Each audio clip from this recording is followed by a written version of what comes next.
Hello friends, welcome back to my YouTube channel Khan coaching classes. Myself Aftab Alam.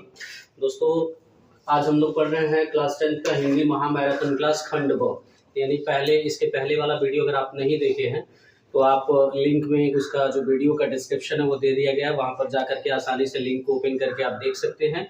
20 MCQ जो important थे मैंने पढ़ा दिए। इस वीडियो में हम आपको इम्पोर्टेंट बताएंगे कि 50 नंबर आप क्या पढ़ें तो हूबहू वही 50 नंबर मिल जाएंगे।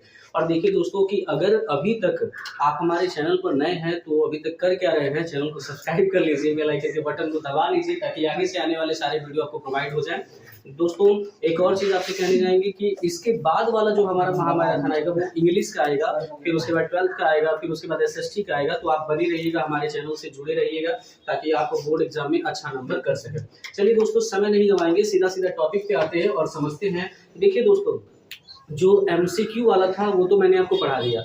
इसमें बहुविकल्पी वाला हो गया। इसमें रिटन आपको पढ़ना है कि क्या क्या 50 नंबर के रिटन आते हैं। मान लीजिए आप कभी भी साल भर हिंदी का कोई किताब ही नहीं पढ़ते, कोई भी किताब नहीं पढ़ते, एक भी पन्ना नहीं पढ़ते, फिर भी आप आसानी से कैसे एग्जाम में आप पहचान लेंगे कि ये पैसेज इसी का है और आसानी से आप उसका संदर्भ लिख सकते हैं। पहला चीज, अगर आपको संदर्भ लिखने आता है तो आपको 8 नंबर मिल जाएगा आसानी से। आप कहेंगे सर कैसे 8 नंबर? तो 2 नंबर गद्य में आता है, 2 नंबर पद्य में आता है, 2 नंबर अनिवार्य संस्कृत के गद्य में आता है, 2 नंबर अनिवार्य संस्कृत के पद्य में आता है। तो 8 नंबर केवल संदर्भ लिखने पर मिलता है। और संदर्भ सबसे पहले हम आपको सिखाएंगे कि संदर्भ लिखा कैसे जाता है।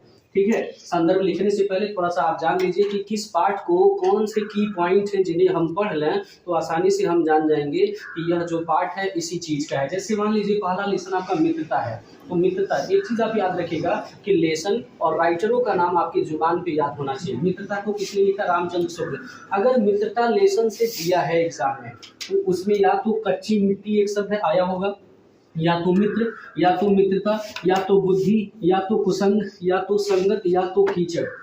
ऐसे कुछ शब्द हैं जो दिए होंगे। अगर दिए हैं तो उस लेसन को, भाई उस लेसन का नाम हो जाएगा मित्रता और किसने लिखा है? रामचंद्र शुक्ल जी। अगर ममता लेसन से है, जयशंकर प्रसाद इसके राइटर हैं, या तो उसमें काशी शब्द का जिक्र हुआ होगा, ममता, स्वरोही, पिताजी, मुगल, इनमें से किसी भी एक शब्द का जिक्र होता है तो बिना सोचे समझे आप लेसन का नाम लिखेंगे ममता और राइटर का नाम लिखेंगे जयशंकर प्रसाद। अगला, अगर भारतीय संस्कृति से है तो इससे मिल जाएगा आपको राजेंद्र प्रसाद जी लिखे हैं। तो भारतीय संस्कृति, वेशभूषा, धर्म, संस्कृति, नदियां, जाति, विज्ञान, सिद्धांत, अहिंसा, सभ्यता, नैतिक सभ्यता, अगर ये मिले हैं तो ये आपको मिल जाएंगे भारतीय संस्कृति में। अगर अजंता पाठ से लिया गया है तो अजंता पाठ को लिखा किसने? भगवत शरण उपाध्याय जी। अगर उस पैसेज में कहीं मौत शब्द आ जाए, गुफा शब्द आ जाए, चित्र शब्द आ जाए, राजा और कंगले शब्द आ जाए तो ये आपका क्या हो जाएगा? अजंता वाले लेसन से हो जाएगा। क्या लिखूं? ये पद्मलाल पुन्नालाल बख्शी जी का है। अगर किसी लेसन में आपको, किसी पैसेज में आपको निबंध शब्द मिल जाए, सुधारक शब्द मिल जाए, कबीर शब्द मिल जाए तो वह कौन सा पैसेज होगा? क्या लिखूंगा और इसे किसने लिखा है? पद्मलाल पुन्नालाल बख्शी जी। अगर इससे आ गया ईर्ष्या तू न गई मेरे मन से, इसको लिखे रामधारी सिंह दिनकर जी। तो अगर किसी पैसेज में ईर्ष्या शब्द आ जाए, द्वेष शब्द आ जाए, लालच शब्द आ जाए, निंदा शब्द आ जाए, चिंता शब्द आ जाए तो आपका ईर्ष्या तू न गई मेरे मन से हो जाएगा। और आप ये समझिए कि संदर्भ लिखने के लिए 2 नंबर का आता है तो लिखते कैसे हैं ये जान लीजिए। मान लीजिए अगर आपका संदर्भ लिखने के लिए आ गया है ममता से तो कैसे लिखेंगे? प्रस्तुत पद्यांश, प्रस्तुत पद्यांश हमारी पढ़ी हुई, प्रस्तुत पद्यांश हमारी पढ़ी हुई पाठ्य पुस्तक, प्रस्तुत पद्यांश हमारी पढ़ी हुई पाठ्य पुस्तक हिंदी के गद्य खंड में संकलित, हिंदी के गद्य खंड में संकलित ममता नामक पाठ से लिया गया है। ममता नामक पाठ से लिया गया है। ममता नामक पाठ से लिया गया है। इसके लेखक जयशंकर प्रसाद जी हैं। अगर आप इतना लिख देते हैं तो आपको 2 नंबर मिल जाएगा आसानी से। और संदर्भ लिखने का पैटर्न यही है। जैसे मान लीजिए अगर इससे आ जाए भारतीय संस्कृति से तो करना क्या? पाठ का नाम चेंज करना है, लेखक का नाम चेंज करना है। जैसे यहाँ गद्यांश रहेगा क्योंकि गद्य हम पढ़ा रहे हैं। तो प्रस्तुत गद्यांश हमारी पढ़ी हुई पाठ्य पुस्तक हिंदी के गद्य खंड में संकलित भारतीय संस्कृति नामक पाठ से लिया गया है और इसके लेखक राजेंद्र प्रसाद जी हैं। ठीक है, देखिए दोस्तों, इससे 6 नंबर का क्वेश्चन आता है और इस 6 नंबर के क्वेश्चन में 2 नंबर का आपका संदर्भ आता है। संदर्भ मैंने आपको बता दिया कैसे लिखा जाता है। 4 नंबर का क्वेश्चन आता है, क्वेश्चन आंसर लिखने के लिए एक पैसेज दिया होता है और उस पैसेज के नीचे 2 प्रश्न रहेंगे। उन 2 प्रश्नों का उत्तर उसी पैसेज में दिया रहता है, उसे ढूंढ कर लिखना होता है। तो अगर आप ढूंढ करके छाट करके लिख सकते तो लिख लीजिएगा, अगर नहीं छाटने आता है तो लाइन मैच करिएगा, जहां से जहां तक लाइन मैच करेगा उसे लिख लीजिएगा, आपको नंबर मिल जाएगा। 2 में 2 तो नहीं मिलेगा, अगर छाट के नहीं लिखते हैं तो 1.5 नंबर, ठीक है, इतना तो मिल ही जाएगा। 4 नंबर का है तो 3 नंबर आपको मिल जाएगा आसानी से, और छाट के लिखना आता है तो 4 में 4 मिल जाएगा। ठीक है, आई होप, उम्मीद करते हैं कि आपको ये समझ में आ गया होगा। नोट डाउन कर लीजिए। चलिए दोस्तों, अगला क्वेश्चन समझते हैं हम लोग। जैसे गद्य पे 6 नंबर का आता है ना, उसी तरीके से पद्य पे भी 6 नंबर का आता है। एक स्टेंजा दे देगा, एक पद्यांश दे देगा और उसी पे आधारित आपको 3 क्वेश्चन दे देंगे और उन्हीं को आपको ढूंढ के लिखना रहेगा। मान लीजिए आप कभी नहीं पढ़े हैं पद्यांश, तो आप कैसे पहचान पाएंगे कि ये पद्यांश इसी लेशन का है और इसी राइटर का है। हमने आपको जो 6 लिखवाया है, ये 6 इंपॉर्टेंट है, आप इन्हीं को प्रिपेयर करके जाइए। आपको 2 पद्यांश आता है, एक तो आपको मिल जाएगा, कभी कभी दोनों मिल जाते हैं, एक तो हमेशा मिलता है। ठीक है, कभी कभी ऐसा भी होता है कि दोनों पद्यांश इसी में से आ जाते हैं। तो चलिए समझते हैं कि कैसे हम पहचानेंगे कि कौन सा पद्यांश रहेगा। जैसे मान लीजिए कि अगर किसी भी लाइन में पद्यांश दिया है तो पद्यांश के किसी भी लाइन में सूर आ गया तो आप समझ जाएगा कि वह लेशन है पद और इसे लिखे कौन है, सूरदास जी लिखे हैं। किसी भी लेशन में रसखान, रसखान की क्वालिटी देखिए, सूर और रसखान को पहचानने की एक ही क्वालिटी है। ये लोग अक्सर कर पूरे पैसेज के लास्ट में अपना नाम जरूर दे देते हैं। कभी भी सूरदास जी का पैसेज पढ़ेंगे या रसखान का आप स्टेंजा पढ़ेंगे तो जैसे भी आप उनका पद्यांश पढ़ेंगे ना, तो आपको इनका नाम जरूर देखने को मिल जाएगा। और जब भी इनका नाम देखने को मिल जाएगा तो आप समझ जाइएगा, अगर सूरदास मिला है तो पद लेशन से होगा, सूरदास जी लिखे हैं। रसखान वाला लेशन होगा तो रसखान का होगा, सवैये से होगा। धनुष भंग वन पद पर अगर तुलसीदास जी, देखिए ये दोनों की क्वालिटी क्या है, सूर और रसखान की क्वालिटी है। ये लिखते किसके हैं, श्री कृष्ण के बारे में, लेकिन तुलसी इसके विपरीत हैं। तुलसी श्री राम के बारे में लिखते हैं। और अगर किसी लेशन में राम, रघुवीर, रानी, जानकी के बारे में लिखा गया, सीता के बारे में लिखा गया है तो तुलसीदास लिखे होंगे। और एक बहुत ही इंपॉर्टेंट दोस्तों, स्वदेश प्रेम। स्वदेश प्रेम को लिखा किसने, राम नरेश त्रिपाठी जी। इसका दो स्टेंजा बहुत बार आता है, जैसे निर्भय स्वागत करूं मृत्यु का, मृत्यु है एक विश्राम स्थल और अतुलनीय जिसके प्रताप। ये वाला पैसेज आप जरूर एक बार देख के जाइएगा। इन दोनों पैसेजों में से हर साल मतलब 1-2 सेट में तो ये नजर आ ही जाता है। अगला, झांसी की रानी की समाधि पर, ये लेशन किसने लिखा है, सुभद्रा कुमारी चौहान जी। अगर किसी भी लेशन में झांसी के रानी के बारे में लिखा गया है तो वह सुभद्रा कुमारी चौहान जी का होगा और उस लेशन का नाम होगा झांसी की रानी की समाधि पर। और एक सबसे लास्ट लेशन होगा हल्दी घाटी, और हल्दी घाटी को किसने लिखा है, श्याम नारायण पांडे जी। और यह किसके बारे में लिखते हैं, तो यह महाराणा प्रताप के बारे में लिखते हैं और उनके घोड़े चेतक के बारे में लिखे हैं। तो मान लीजिए अगर आप पहचान लिए कि हाँ ये इसी लेशन का है, जैसे सपोज करिए कि मान लीजिए आपने पहचान लिया स्वदेश प्रेम का है, तो संदर्भ लिखने के लिए इसमें भी आएगा 2 नंबर का। तो कैसे लिखेंगे, हमने आपको बताया सबसे पहले लिखिए प्रस्तुत पद्यांश। हमारी प्रस्तुत पद्यांश हमारी पढ़ी हुई पाठ्य पुस्तक हिंदी के काव्य खंड में संकलित, हिंदी के पद्य खंड में संकलित, काव्य खंड में संकलित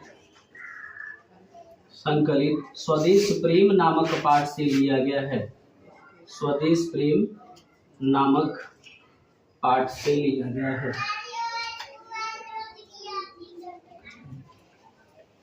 और इसके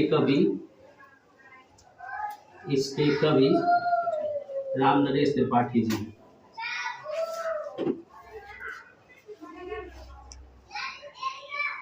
राम नरेश त्रिपाठी जी है। ठीक है, कैसे आप लिखेंगे इसका भी संदर्भ सीख लीजिए। उसमें जैसे गद्यांश वाले में क्या करना था, गद्यांश करना था, जहाँ गद्यांश का गद्यांश, जहाँ गद्य खंड वहीं पे काव्य खंड कर देना। अगर इसका संदर्भ, इससे भी संदर्भ लिखने के लिए आता है और आसानी से आप 2 नंबर इसको कर जाएंगे। जो 4 नंबर का क्वेश्चन बनता है वो उसकी स्टेंजा से ही बनता है। स्टेंजा को जब आप पढ़ेंगे तो उसके नीचे 2 क्वेश्चन दिए रहते हैं, उन क्वेश्चनों का आंसर उसी में दिया रहता है। तो जब आप उसको पढ़ेंगे तो आपको कुछ मिलेगा और जब मिलेगा तो उसी को आपको लिखना है। ठीक है, जैसे अलग अलग तरीके के पैसेज आते हैं, तो अलग अलग तरीके के स्टेंजास आते हैं, तो उन्हीं स्टेंजा को आप पढ़ेंगे तो उसमें उसका क्लू मिलेगा, आपको आंसर मिल जाएगा और आसानी से कर सकते हैं। कभी कभी अलंकार आ जाता है, कभी कभी पूछ लेता है कि उपयुक्त पंक्ति में कौन सा अलंकार है, तो अक्सर कर आप ये समझिएगा कि अक्सर कर उपमा अलंकार, अक्सर कर अनुप्रास अलंकार बार बार रहता है। किसी भी लाइन में अगर दो अक्षर मतलब पुनरावृत्ति हो गया तो आप अनुप्रास लिख सकते हैं। तो अनुप्रास और उपमा लगभग सब में कॉमन होता है, ये याद रख लीजिएगा।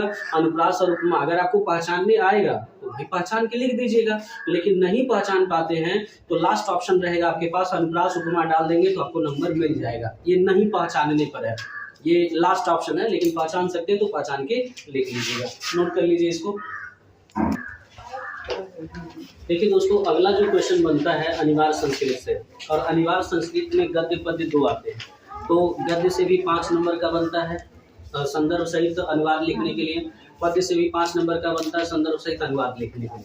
संदर्भ आपका 2 नंबर का होता है, अनुवाद आपका 3 नंबर का होता है, ये बनता है, ठीक है।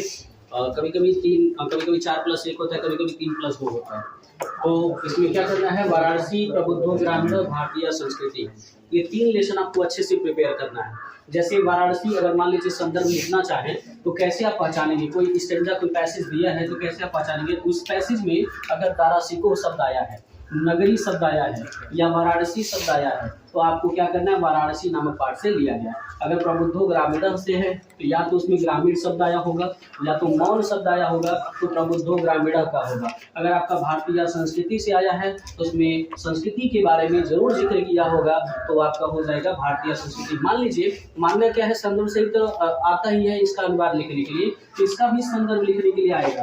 तो संदर्भ कैसे लिखेंगे, मान लीजिए कि आप पहचान गए कि वाराणसी लेसन से है, तो आप संदर्भ लिखेंगे कैसे, तो चूंकि ये गद्यांश आप पढ़ रहे हैं तो आप लिखेंगे प्रस्तुत गद्यांश, इस तरीके से लिखेंगे। प्रस्तुत गद्यांश हमारी पढ़ी हुई पाठ्य पुस्तक, हमारी पढ़ी हुई पाठ्य पुस्तक, प्रस्तुत गद्यांश हमारी पढ़ी हुई पाठ्य पुस्तक हिंदी के अनिवार्य संस्कृत में संकलित, हिंदी के अनिवार्य संस्कृत या संस्कृत दिनदर्शिका, जो भी आपका किताब होगा, हिंदी के अनिवार्य संस्कृत में संकलित वाराणसी नामक पाठ से लिया गया है।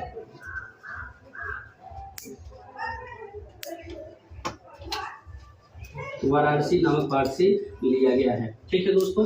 आप इसको आसानी से इस तरीके से लिख सकते हैं कि प्रस्तुत गद्यांश हमारी पढ़ी हुई पाठ्य पुस्तक हिंदी के अनिवार्य संस्कृत में संकलित, हिंदी के अनिवार्य संस्कृत में संकलित वाराणसी नामक पाठ से लिया गया। एक चीज और आपको बताना चाहेंगे, जब भी राइटर और या लेखक लेसन का नाम जब लिखा जाता है तो कोशिश करेगा उसे ब्लैक पेन से लिखेगा, हाईलाइटेड करके, ताकि आपको अच्छा नंबर मिल जाए, ठीक है। और सिंगल इन्वर्टेड कामा में पाठ का नाम, लेखक का नाम सिंगल इन्वर्टेड कामा में लिखा जाता है और हाईलाइटेड करके लिखा जाता है। तो कुछ आप किताब निकाल लीजिए, अगर वीडियो देख रहे हो तो किताब अपने सामने निकाल लीजिए, और कुछ इंपॉर्टेंट पैसेज हम आपको पढ़ा दे रहे हैं जो बोर्ड एग्जाम में हूबहू देखने को मिल जाएंगे। आप वाराणसी लेसन को निकाल लीजिए, वाराणसी लेसन निकाल लीजिए और उसको पढ़ते हैं। देखिए पहला जो पैसेज है वो क्या है, उसको सुनेंगे बस आप ध्यान से, और अपना किताब लेकर के अपने पास बैठेंगे और ध्यान से देखेंगे। जैसे पैसेज नंबर 1 हम आपको पढ़ाने जा रहे हैं, कह रहा है वाराणसी सुव्याख्याता प्राचीना नगरी इयं विमल सलितरंगायाः गंगायाः कूले स्थिता अस्या घट्टानां वलयाकृति पंक्तधवलायां चंद्रिकायां बहुराजते अग्निता पर्यटका सुविरभ्ये शब्दे नित्यं पत्र आयान्ति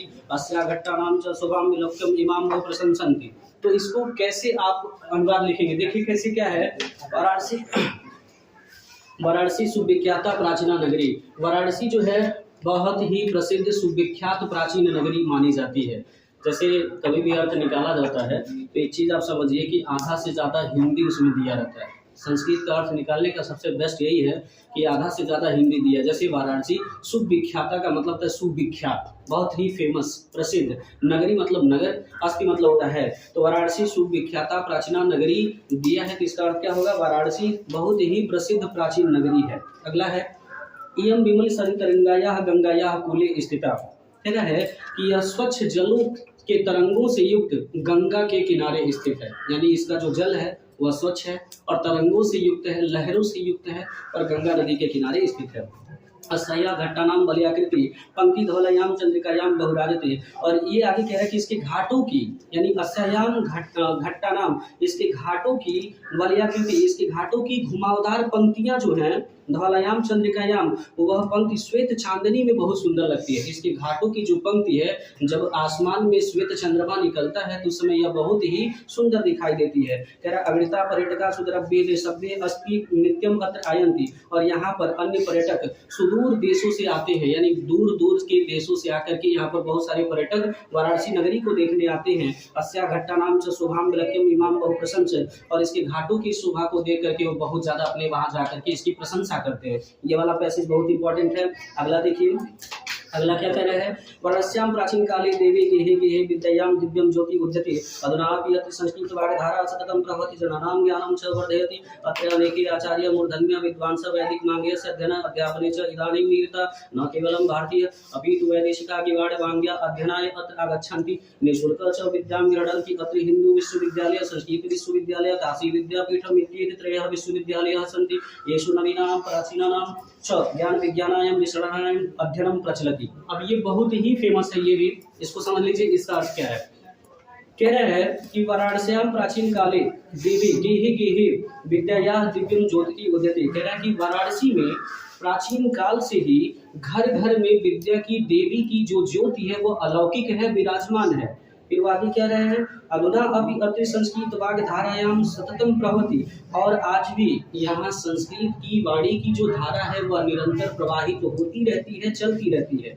अत्र अनेके आचार्य मूर्धन्य विद्वांस वैदिक मांगयस्य अध्ययने अध्यापने च इदानीं निरता। यहाँ पर अनेक वैदिक आचार्य मूर्धन्य विद्वान यहाँ पर आकर के अध्ययन और अध्यापन का कार्य किए। न केवलम भारतीय अपितु वैदेशिका किवाड़ मांगया अध्ययनाय अत्र आगच्छन्ति। न केवल भारतीय लोग बल्कि विदेशी लोग भी आकर के संस्कृत भाषा का अध्ययन और अध्यापन यहाँ पर आकर के किए थे। निःशुल्कम च विद्यायाम गृह्णन्ति। और यहाँ पर निःशुल्क में विद्या दिया जाता था, यानी फ्री ऑफ कॉस्ट, यहाँ पर बिना पैसे की विद्या दिया जाता था, बिना पैसे की यहाँ पर शिक्षा दी जाती थी। फिर आगे क्या कह रहा है, अत्र हिंदू विश्वविद्यालय और संस्कृत विश्वविद्यालय। यहीं पर हिंदू विश्वविद्यालय है, यहीं पे संस्कृत विश्वविद्यालय है, यहीं पर काशी विद्यापीठ है। संति येषु नवीनाम प्राचीनाम च ज्ञान विज्ञान विषयाणाम अध्ययनम प्रचलन्ति। जिनमें नवीन और प्राचीन ज्ञान विज्ञान के विषयों का अध्ययन हमेशा चलता रहता है। इसके बाद अगला एक और है, वो बहुत फेमस है, कई बार पूछा है, उसको भी देख लीजिए। कह रहा है कि ऐसा नगरी भारतीय संस्कृते संस्कृत भाषा या शितेन्द्र स्थलम अस्ति अस्ति एव संस्कृत वाङ्मयस्य संस्कृतस्य आलोकः सर्वत्र प्रसिद्धः। मगर युवराजः दाराशिकोः अत्रागत्य भारतीय दर्शन शास्त्राणाम् अध्ययनम् अकरोत्। सः तेषां ज्ञानेन तथा प्रभावितः अभवत् यत् तेन उपनिषदानाम् अनुवादः पारसी भाषायां कारितः। इसका अर्थ क्या है, कह रहा है कि ऐसा नगरी, यह नगरी भारतीय संस्कृति संस्कृत भाषा या केंद्र स्थलम अस्ति। यह नगरी भारतीय संस्कृति और भारतीय संस्कृति के केंद्र की स्थल मानी जाती है। एवं संस्कृत वाङ्मय से संस्कृतस्य आलोकः सर्वत्र प्रसिद्ध। और यहीं से संस्कृत भाषा चारों तरफ हर जगह फैला हुआ है। मगर युवराजः दाराशिकोः अत्रागत्य भारतीय दर्शनम शास्त्राणाम अध्ययनम अकरोत्। मुगल युवराज दाराशिको यहीं पर आकर के भारतीय संस्कृति का दर्शन शास्त्र अध्ययन किया था।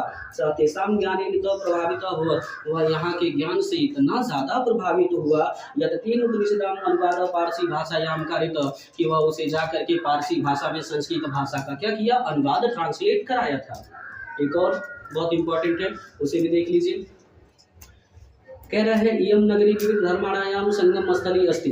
महात्मा बुद्ध तीर्थकरः पार्श्वनाथ शंकराचार्य कबीर गोस्वामी तुलसीदास अन्ये च बहवः महात्मानम् अत्रागत्य स्वीयान् विचारान् प्रसार्य न केवलं दर्शने साहित्ये धर्मे अपि तु कला क्षेत्रे अपि इयं नगरी विविधानां कलानां शिल्पानां कृते लोके विश्रुता। अत्राद्यः कौशल शाटिका देशे देशे सर्वं स्पृहन्ते। अत्रायत्य प्रसन्नमूर्तयः प्रथितः इयं निजां प्राचीन परस्परं परंपरां इदानीमपि परिपालयति। इसमें क्या है ये देखिए, कह रहा है इयम नगरी विविध धर्माणाम संगम स्थली। यह नगरी विभिन्न धर्मों के संगम स्थली का मिलन स्थल माना जाता है। फिर आगे कह रहा है महात्मा बुद्ध तीर्थकर पार्श्वनाथ। महात्मा बुद्ध तीर्थकर पार्श्वनाथ, शंकराचार्य जी, कबीरदास जी, गोस्वामी तुलसीदास जी और अन्य महात्मा लोग आकर के यहाँ पर विचार का अपना प्रचार प्रसार किए थे। न केवल दर्शनम साहित्य, बल्कि न केवल दर्शन साहित्य का धर्म और कला के क्षेत्र में भी यहाँ पर विकास किया गया था। अत्रायत्य कौशल शाटिका देशे देशे सर्वत्र समृद्ध थे और यहाँ की रेशमी जो साड़ियाँ हैं वह देश विदेश में हर जगह पसंद की जाती है। फिर आगे कह रहा है प्रसत्र मूर्तियाँ प्रकृत, यहाँ पर पत्थर की मूर्तियाँ भी बहुत ज़्यादा फेमस हैं, बहुत ज़्यादा प्रसिद्ध हैं। यम निजाम प्राचीनम परंपराराम वेदानमपि परिपाल्यते, और यह अपनी प्राचीन परंपरा का इस समय भी भारतीय संस्कृति में पालन किया जा रहा है। इसको आप एक बार जरूर देख लीजिएगा। देखिए दोस्तों, अगला जो लेसन है, अभी आपने पढ़ा वाराणसी लेसन से जितने भी पैसेज हमने आपको पढ़ाया, एक बार आप किसी मटेरियल से आप देख सकते हैं या किताब लेकर के सामने बैठ करके जो हम पढ़े उसका अर्थ आप मैच कर सकते हैं, मिला सकते हैं। दो पैसेज और इम्पोर्टेंट है प्रबुद्धो ग्रामीणा का, किताब लेकर अपने सामने बैठ जाइए और थोड़ा सा देख लीजिए एक नज़र क्विक रिव्यू में कि हम क्या पढ़ा रहे हैं, वो बहुत ज़्यादा इम्पोर्टेंट है। और प्रबुद्धो ग्रामीणा का देखिए कह रहा है, एकदा बहवः जना धूमयानम आरोहं नगरं प्रति गच्छन्ति तस्मिन् केचित् ग्रामीणाः केचित् नागरिकाः आसन् मौनं स्थितेषु एकः नागरिकः ग्रामीणान् उपासन् अकथयत्, ग्रामीणाः अद्यापि पूर्ववत् अशिक्षिताः अभ्यासस्य सन्ति, न तेषां विकासः अभवत् न च भवन्ति शक्नोति, तस्य तादृशं जल्पनं श्रुत्वा कोऽपि चतुरः ग्रामीणः अब्रवीत्, भद्रनागरिक भवान् एवं किञ्चित् ब्रवीत् यतो हि भवान् शिक्षितः बहुगस्य अस्ति। क्या कह रहा है कि कह रहा है, एकदा बहवः जना धूमयानम आरोहं नगरं प्रति गच्छन्ति, इसमें एक बार बहुत से लोग रेलगाड़ी में सवार होकर के नगर की तरफ जा रहे थे। फिर केचित् ग्रामीणा केचित् नागरिका आसन, उसमें कुछ ग्रामवासी और कुछ नगरवासी भी थे। फिर मौनम स्थित येषः नागरिक ग्रामीणान उपासन अकथयत्, मौन स्थित में सभी लोग चुपचाप थे और उसी में एक जो नगरवासी था ग्रामवासी की हंसी उड़ाते हुए बोला, क्या बोला, ग्रामीणः अद्यापि पूर्वतः अशिक्षिता अज्ञास्य सन्ति, ग्रामीण आज भी पहले की भांति अशिक्षित है, उन्हें कोई ज्ञान नहीं है। न तेषां विकासः अभवत् न च भवेत् शक्नोति, न उनका विकास हुआ है और न ही कभी उनका विकास होगा। तस्य तादृशं जल्पनं श्रुत्वा कोऽपि चतुरः ग्रामीणः अब्रवीत्, यह सुन करके एक जो चतुर ग्रामीण था वह उससे बोला, भद्र नागरिक, हे नगरवासी भाई, भवान एवं किंचन ब्रवीत, आप ही कुछ करें क्योंकि यदि भवान शिक्षित बहुगस्य अस्ति, क्योंकि आप बहुत शिक्षित और जानकार दिखाई दे रहे हैं। और इसका जो आखिरी है वो बहुत इंपॉर्टेंट है, नागरिक बहुकालम यावत् अचिंत्यति परम प्रहेलिकाया उत्तरम दातुं न समर्थ न अभवत्, अतः ग्रामीणम अवदत् अहम अस्या प्रहेलिकाया उत्तरम न जानामि, इदं श्रुत्वा ग्रामीणः कथयति, यदि भवान् उत्तरम न जानाति तर्हि ददाति 10 रूप्यकाणि, अतः मलानमुखेन नागरिकेण समयानुसारे 10 रूप्यकाणि दत्तामि। क्या कह रहा है कि नागरिक बहुकालम यावत अचिंत्यति, नागरिक बहुत देर तक उसके पहेली का उत्तर ढूंढने लगा लेकिन असमर्थ रहा। परम पहेलिका या उत्तरम दातुं न समर्थ, और बोला कि मैं तुम्हारे पहेली का उत्तर देने में समर्थ नहीं हूँ। अतः ग्रामीणम अभवत्, और इस प्रकार ग्रामीण उससे बोला, अहम अस्य पहेलिकायाः उत्तरम न जानामि, मैं तुम्हारे पहेली का उत्तर नहीं जानता। इदं श्रुत्वा ग्रामीण, और यह सुनकर ग्रामीण उससे बोला, यदि भवान उत्तरम न जानाति, यदि तुम मेरे पहेली का उत्तर नहीं जानते हो तहिर ददाति 10 रूप्यकाणि, तब तुम मुझे 10 रुपये दो। अतः म्लानमुखेन नागरिकेण समयानुसारेण 10 रूप्यकाणि दत्तानि। इस प्रकार जो नागरिक था वह मलनी मुख वाले, यानी कह सकते हैं कि इस प्रकार जो नागरिक था दुखी मन से वह ग्रामवासी को शर्त के अनुसार क्या किया, 10 रुपये दे दिया। ये वाला दो पैसेज आप अच्छे से देख लीजिएगा और भारतीय संस्कृति चैप्टर निकाल लीजिए। भारतीय संस्कृति चैप्टर में एक 2 पैसेज है वो बहुत ज़्यादा पूछता है, वो देखा है कि मानव जीवन से संस्कृतम संस्कृति अस्माकं पूर्वजा मानव जीवनम संस्कृति महांतम प्रयत्नम अकुर्वन्, अस्माकं जीवनस्य संस्करणाय यानि आचाराणि विचाराणि च प्रदर्शयन् तत् सर्वम अस्माकं संस्कृति। कह रहे मानव जीवन से संस्करणम संस्कृति, मानव जीवन को संवारना ही हमारी संस्कृति है। अस्माकं पूर्वजा मानव जीवनम संस्कृति महांतम प्रयत्नम अकुर्वन्, और हमारे पूर्वजों ने मानव जीवन को शुद्ध करने के लिए बहुत ही अनेक महान प्रयास किए। ते अस्माकं जीवनं संस्करणाय यान आचारान् विचारान् च अदर्शयन् तत् सर्वम् अस्माकं संस्कृति, और उन्होंने हमारे जीवन के संस्कारों के लिए जिन आचारों और विचारों को दिखाया वही सब हमारी क्या है, संस्कृति है। इसका एक और पैसेज जो बहुत बार एग्जाम में पूछा जाता है, अस्माकं संस्कृति सदा गतिशीला वर्तते, मानव जीवनं संस्कृति येषां यथा समयं नवां नवां विचारधारायां स्वकरोति, नवां शक्ति च प्राप्नोति, अति दुराग्रह नास्ति, यत् युक्ति युक्तं कल्याणकारी च तदर्थं सहर्ष गृहीतं भवति। यहाँ तक बहुत ज्यादा पूछते हैं, इसका अर्थ देख लीजिए। अस्माकं संस्कृति सदा गतिशीला वर्तते, हमारी जो संस्कृति है वह सदा गतिशील रही है। मानव जीवनं संस्कृतं येषां यथा समयं नवां नवां विचारधारायां स्वकित्व और मानव जीवन को शुद्ध करने वाली हमारी यह संस्कृति समय अनुसार नई नई विचारधाराओं को स्वीकार कर लेती है, नवाम शक्ति च प्रापन्नोति और नई शक्तियों को प्राप्त करती है। अत दुराग्रह नास्ति, यह हमारे हठधर्मिता को नष्ट करती है, हमारे दुराग्रही को नष्ट करती है। यद युक्ति युक्तम कल्याणकारी च तदर्थम साहसम गृहम भवति, कह रहा जो युक्ति युक्ति संगत और कल्याणकारी करने वाला है यह उसको ग्रहण करती है। इसको आप अच्छे से प्रिपेयर कर लीजिएगा, इसको आप अच्छे से पढ़ लीजिएगा। देखिए दोस्तों, अगला जो क्वेश्चन बनता है वो अनिवार्य संस्कृत के पद्यांश से क्वेश्चन बनता है। अगर आप ये 5 लेसन देख रहे हो और इसका आप क्लिक देख रहे हो तो आप आसानी से उसका संदर्भ लिख सकते हैं। और अभी हम आपको अनुवाद पढ़ाएंगे भी, 9 आपको श्लोक पढ़ाएंगे, उसी 9 में से हर साल आपको मिल जाता है। देखिए, जैसे मान लीजिए वीर पीड़ पूजिते से दिया है तो उस श्लोक में बंधनम या उत्तरम शब्द दिया होगा। अगर प्रबुद्धो ग्रामीण से दिया है तो अपदो दूरगामी शब्द दिया होगा। अगर भारतीय संस्कृति से दिया है तो सर्वे भवन्तु सुखिनः शब्द दिया होगा। अगर जीवन सूत्राणि लेसन से दिया है तो उसमें भूमि मित्र धर्मयम धनानाम हेत्वा शब्द दिया होगा। अगर अन्योक्ति विलासा से दिया है तो कोकिल रेणी चातक सुवर्णस्य या सुप्रभातम मित्राम नीर क्षीर दिया होगा। ठीक है, तो आप आसानी से इसको संदर्भ लिख सकते हो। कैसे लिखेंगे? मान लीजिए अगर एक आपको दिया आपको दुर्गामी च साक्षरो न च पंडित अमुको स्फुट वक्ता च योजना से सब पंडित, मान लीजिए दिया है। अगर ये दिया है तो इसको कैसे आप संदर्भ लिखेंगे? कैसे लिखेंगे? सबसे पहले आप लिखेंगे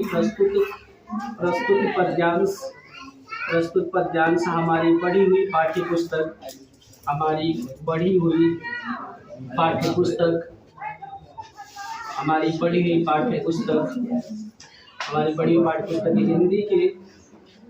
हिंदी के अनिवार्य संस्कृत में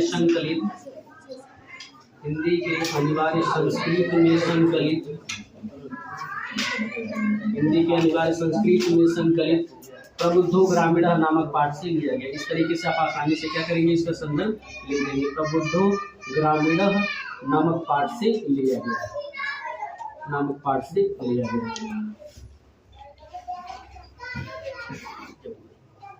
संदर्भ आप जरूर सीख लीजिएगा, क्योंकि आपसे बार बार कह रहे हैं कि संदर्भ आपको 4 बार लिखना है और 2-2 नंबर का है तो 8 नंबर का तो संदर्भ लिखने के लिए ही आता है। और मैंने आपको ट्रिक दे दी है कैसे आप संदर्भ लिखेंगे, कैसे पहचानेंगे। नहीं साल भर पढ़े हैं तो कम से कम इतना पढ़ के जरूर जाइएगा एग्जाम में, ताकि आप आसानी से उस स्टेंजा को चाहे उस पैसेज को आप देखें तो आप आसानी से पहचान जाए कि हाँ ये इसी लेसन का है। तो कम से कम एटलीस्ट आप संदर्भ लिख दें, आपको 2 नंबर मिल जाए। ठीक है, इसको नोट डाउन कर लीजिए। देखिए, अगला जो क्वेश्चन पूछता है वो अनिवार्य संस्कृत का कुछ श्लोक है। तो मैंने 8 श्लोक लिखा है। इस 8 श्लोक का आप अर्थ जान लीजिए, आसानी से आपका 5 नंबर क्लियर हो जाएगा। यही 8 श्लोक बार बार रिपीटेड होते हैं, इन्हीं को जान लेते हैं। जैसे पहला श्लोक है सर्वे भवन्तु सुखिनः सर्वे सन्तु निरामया सर्वे भद्राणि पश्यन्तु मा कश्चित् दुर्भाग् भवेत्। ये आप जानते हैं भारतीय संस्कृति का है। ठीक है, और उसी लेशन में दिया है। तो सर्वे भवन्तु सुखिनः का मतलब क्या होता है? सभी लोग सुखी रहे। सर्वे सन्तु निरामया, सभी लोग निरोग रहे। सर्वे भद्राणि पश्यन्तु, सबका कल्याण हो और किसी को कोई दुख न हो, ये इसका है। अगला मानव हित्वा प्रियो भवति क्रोधम हित्वा न शुचति। यहाँ क्रोधम होगा, क्रोधम हित्वा न शुचति, कामम हित्वा भवति लाभम हित्वा सुखी भवेत्। कह रहा है कि मानव हित्वा प्रियो भवति, यदि मनुष्य अहंकार छोड़ दे तो सबका प्रिय हो जाएगा। मानव हित्वा प्रियो भवति का मतलब होता है यदि मनुष्य अहंकार छोड़ दे तो सबका प्रिय हो जाएगा। क्रोधम हित्वा न शुचति, यदि मनुष्य क्रोध करना छोड़ दे तो उसे निराश नहीं होना। मनुष्य नाराजगी छोड़ देगा तो वह निराश रहेगा नहीं, हमेशा हंसमुख चेहरे वाला नजर आएगा। कामम हित्वार्थमान भवति, यदि मनुष्य अपनी इच्छा को छोड़ दे तो क्या हो जाएगा? सुखी हो जाएगा, वह मनुष्य धनी हो जाएगा। लाभम हित्वा सुखी भवति, यदि मनुष्य अपना लालच छोड़ दे वह क्या हो जाएगा? सुखी हो जाएगा। अगला है उत्तरम यदि समुद्रस्य हिमालयस्य दक्षिणम वर्ष तद भारतम नाम भारतीय यत्र संचिता। कह रहा है कि उत्तरम यदि समुद्रस्य, हिमालय के उत्तर में जो देश स्थित है, और उत्तरम यदि समुद्रस्य, समुद्र के उत्तर में और हिमालय के दक्षिण में जो देश स्थित है वह तद भारतम नाम, वही देश भारत है। भारतीय यत्र संचिता, और हम सब भारतीय संतान हैं, हम सब भारत के ही क्या हैं? संतान हैं। यानी क्या कह रहा है? समुद्र के उत्तर में, हिमालय के दक्षिण में जो देश स्थित है वही भारत देश है और हम सब भारतवासी या भारत देश के संतान हैं। अगला किस्विद गुरुतरा भूमि किस्विद चरम चखात किस्विद शीघ्रतरम बातात किस्विद बहुतरम दृढ़ाति। माता गुरुतरा भूमि खात कित्तोचरा अस्तका मन शीघ्रतरम बातात चिंता बहुतरणी क्रीड़ात। कह रहा है कि यक्ष युधिष्ठिर से पूछते हैं कि अय युधिष्ठिर, ये बताओ कि भूमि से बड़ा क्या है? किसविद चरम चखार, आकाश से ऊंचा क्या है? भूमि से बड़ा क्या है और आकाश से ऊंचा क्या है? किसविद शीघ्रतरम वातावरण, हवा से तेज क्या चलता है? किसविद बहुतरम तृणात्, और सूखे हुए तिनके से भी सूखा हुआ चीज क्या होता है? तो युधिष्ठिर आंसर देते हैं, माता गुरुकुला भूमि खात, माता जो है भूमि से बड़ी होती है। पितोच्चरास्तता, और पिता का जो दर्जा होता है वो आसमान से ऊंचा होता है। माता भूमि से बड़ी होती है, पिता आसमान से ऊंचा होता है। मन शीघ्रतरम वातावरण, और हवा से तेज क्या चलता है? इंसान का मन चलता है। चिंता बहुतरी तृणात्, और एक सूखे हुए तिनके से भी ज्यादा सूखा हुआ चीज किसी इंसान की चिंता होती है। अगर वह चिंता करता है, परेशान रहता है, तो वह सूखे हुए तिनके से भी ज्यादा सूखा हुआ माना जाता है। अगला, अबदो दूरगामी च साक्षरो न च पंडितः, अमुख स्फुट वक्ता च यो जनाति सर्वपंडितः। प्रबुद्धो ग्रामीणा का बहुत फेमस श्लोक है। अबदो दूरगामी च साक्षरो न च पंडितः, अबदो दूरगामी, बिना पैर का है फिर भी दूर तक जाता है।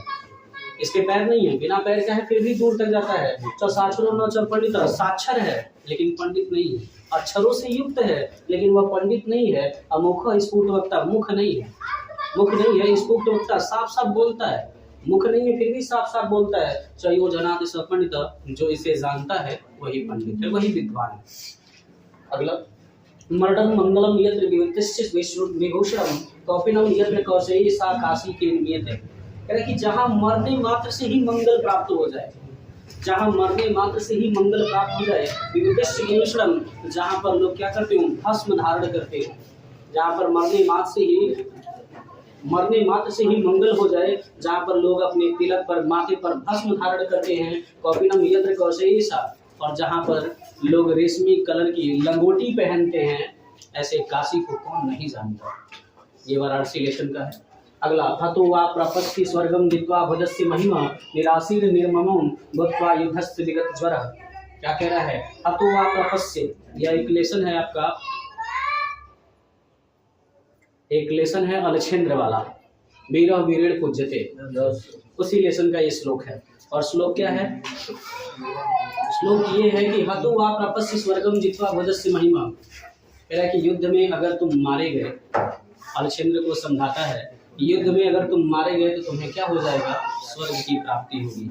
युद्ध में तुम मारे गए तो तुम्हें स्वर्ग की प्राप्ति होगी। और अगर जित्वा भुजस्य महिमा, और अगर तुम जीत गए तो पूरे राज्य को भोगोगे। भाई युद्ध में मर जाओगे तो स्वर्ग को प्राप्त करोगे, पर युद्ध में अगर तुम जीत गए तो पूरे राज्य का संचालन कौन करेगा? तुम करोगे।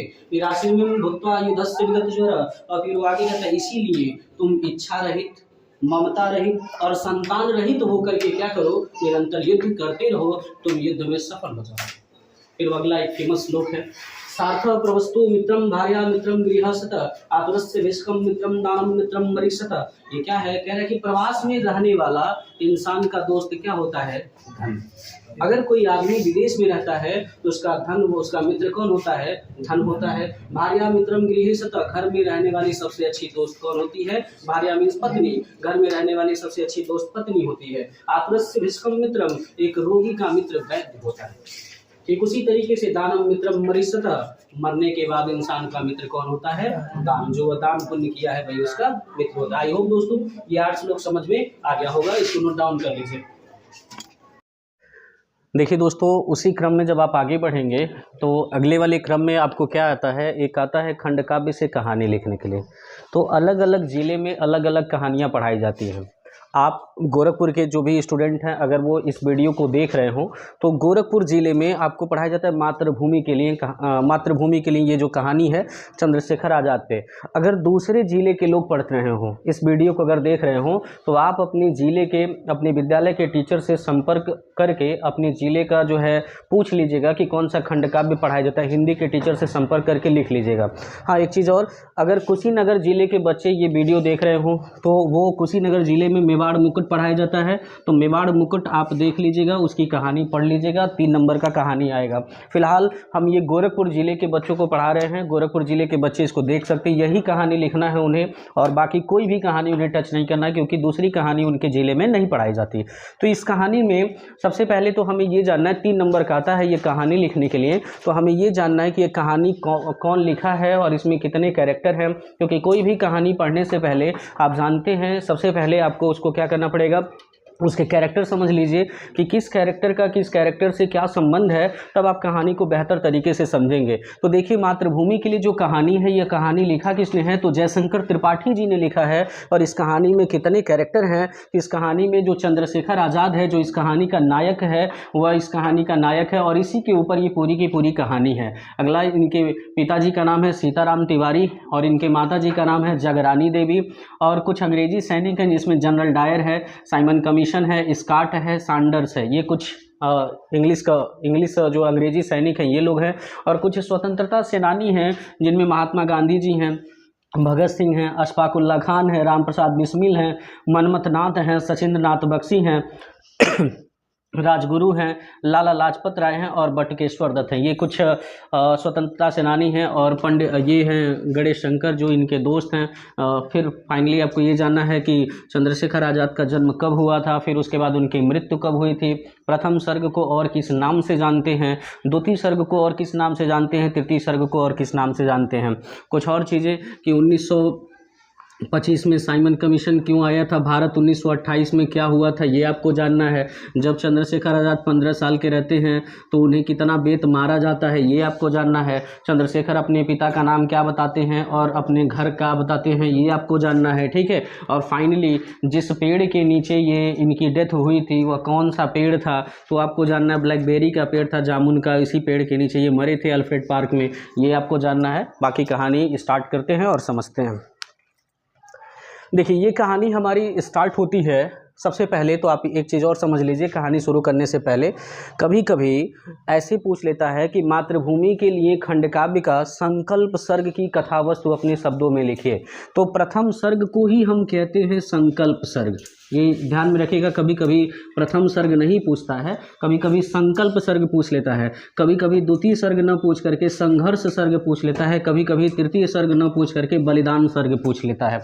ये आपको ध्यान देना है। चलिए, कहानी हमारी शुरू होती है चंद्रशेखर आज़ाद से।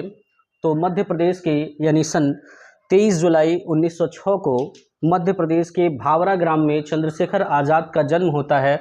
और किनके घर होता है, तो पंडित सीताराम तिवारी के वहाँ। इनके पिताजी का नाम है सीताराम तिवारी, इनकी माता का नाम है जगरानी देवी। तो 23 जुलाई 1906 को मध्य प्रदेश के भावरा ग्राम में इनका जन्म होता है। और जब यह पैदा होते हैं, चूँकि आप जानते हैं 1906 में पैदा हुए हैं, तो भारत अभी भी गुलाम था, क्योंकि भारत देश को आज़ाद होने में 1947 में आज़ाद हुआ था। तो 1906 चल रहा है, तो मतलब भारत देश क्या था, उस समय गुलाम था। तो 1906 में जब ये गुलाम था, तो जब धीरे धीरे ये बड़े हुए, तो अपने माता पिता से अपनी इच्छा जाहिर की है कि मुझे पढ़ने जाना है काशी हिंदू विश्वविद्यालय में ये पढ़ने के लिए गए। और वहाँ पर जब यह पढ़ रहे थे तो अखबार में एक चीज़ पढ़े। अखबार में क्या पढ़े, ये अखबार में पढ़े कि जो विदेशी हुकूमत है वह हिंदुस्तानियों के खिलाफ रोलेट एक्ट बनाई है। विदेशी जो हुकूमत है वह क्या की है, रोलेट एक्ट पारित किए। रोलेट एक्ट पारित क्यों हुआ था, इसके पीछे वजह जान लीजिए। जैसे जितने भी अंग्रेज सैनिक यहाँ पर आए थे अपने वहाँ देश में, तो ये लोग क्या किए थे कि इन्होंने एक एक्ट बनाया, एक कानून बनाया कि अगर कहीं भी कोई भी हिंदुस्तानी 4-5 लोग मिल करके आपस में ग्रुपिंग कर रहे हैं, बातचीत कर रहे हैं किसी मुद्दे को लेकर के, तो उन्हें बिना किसी वजह के जेल में भर दिया जाएगा, जेल में डाल दिया जाएगा। तो ये रोलेट एक्ट का विरोध करने के लिए बहुत सारे हिंदुस्तानी जो स्वतंत्रता सेनानी थे, ये बहुत सारे हिंदुस्तानी और स्वतंत्रता सेनानी क्या किए थे, यह जलियांवाला बाग सन 1919 में, जलियांवाला बाग सन 1919 में एक सभा आयोजित किया गया था। और उस सभा में कुछ स्वतंत्रता सेनानी लोगों को स्पीच दे रहे थे। तो जलियांवाला बाग सन 1919 में जब लोगों को स्पीच दे रहे थे, तो यह बात किसी ने जाके लीक कर दिया और यह बात जाकर के बता दिया किसको, जनरल डायर को। और जब यह बात जनरल डायर को पता चली, तो जनरल डायर क्या किया, वहाँ की निरीह जनता पर, वहाँ के जो बेकसूर जनता थी जिनके पास कुछ नहीं था, असला बारूद गोला कुछ नहीं था, और उन निहत्थे जनता पर वह क्या किया, गोलियों की बौछार कर दिया। तो जलियांवाला बाग में बहुत सारे लोग, जैसे जिसमें बच्चे हुए, चाहे वो नौजवान हुआ, चाहे वो बूढ़ा हुआ, बहुत सारे अधिकांश मात्रा में उन्हें जान से मार दिया गया। और जिन्हें जान भी बख्शा गया तो उन्हें एक दर्दनाक तरीके से बख्शा गया कि उन्हें क्या करना पड़ता था कि एक ज़मीन पर 22 गज की ज़मीन पर पेट के बल रेंग करके जाना होता था। चाहे वो गर्भवती महिला हो, चाहे वो वृद्ध इंसान हो, चाहे वो बूढ़ा हो, अगर उसे जान बचाना है तो सर झुका करके और हाथों के बल ऐसे लेट करके, जैसे आप आर्मी वाला ट्रेनिंग देखे होंगे, तो आर्मी वाले ट्रेनिंग में देखे होंगे पेट केवल लेट करके वो सब चलते हैं, तो उस तरीके से एक सरकारी चीज़ थी, उसी में उन्हें चलना होता था और जो पूरा पार कर लेता था उसके जान को बख्श दिया जाता था। तो इस क्रूर चीज़ों को देख करके ये पेपर में छपा और उस समय ये जो काशी विश्वविद्यालय में चंद्रशेखर आज़ाद जी पढ़ रहे थे, तो जैसे ही ये पढ़े ये आक्रोश में आ गए कि हमारे भारत देश में मैं पढ़ रहा हूँ और भारत देश की निरीह जनता पर ये जो जनरल डायर है निहत्थे लोगों पर शूट करा दिया, उसे कोई दया रहम नहीं है। यह सोचे क्या वहीं पे कसम खाए कि जब तक भारत देश आज़ाद नहीं हो जाता मैं चुप नहीं बैठूंगा, और यह पढ़ाई लिखाई छोड़ दिए। और उस समय वहाँ पर महात्मा गांधी जी असहयोग आंदोलन स्टार्ट किए थे। तो महात्मा गांधी जी जब असहयोग आंदोलन स्टार्ट किए थे तो उसमें उनके एक आवाज़ पर लाखों लोग जितने भी यंग थे वे इनके साथ जुड़ जाते थे। तो इनके साथ महात्मा गांधी के साथ असहयोग आंदोलन में चंद्रशेखर आज़ाद भी जुड़े। और जब चंद्रशेखर आज़ाद उस युद्ध में जुड़े तो युद्ध में हुआ क्या कि बहुत सारे सैनिकों को पकड़ लिया गया, और बहुत सारे सैनिक जब पकड़ लिए गए कुछ लोग बच गए, और उन्हीं लोगों में चंद्रशेखर आज़ाद भी पकड़ लिए गए। उस समय इनकी उम्र मात्र 15 साल थी।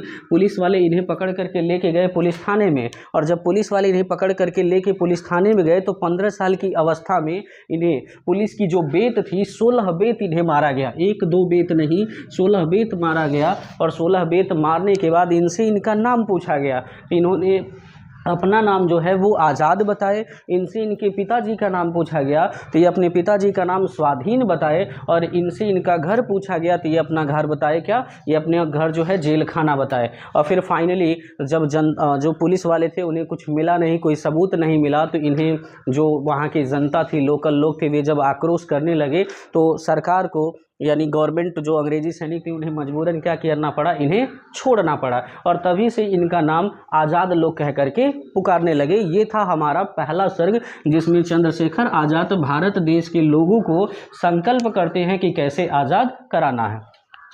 उम्मीद करते हैं कि पहला सर्ग समझ में आया होगा। देखिए दोस्तों, पहला सर्ग आपको समझ में आ गया होगा। दूसरा सर्ग स्टार्ट करते हैं, और दूसरा सर्ग समझिए क्या होता है। दूसरे सर्ग की कहानी तब स्टार्ट होती है जब चंद्रशेखर आज़ाद जो है वह जेल से रिहा हो जाते हैं।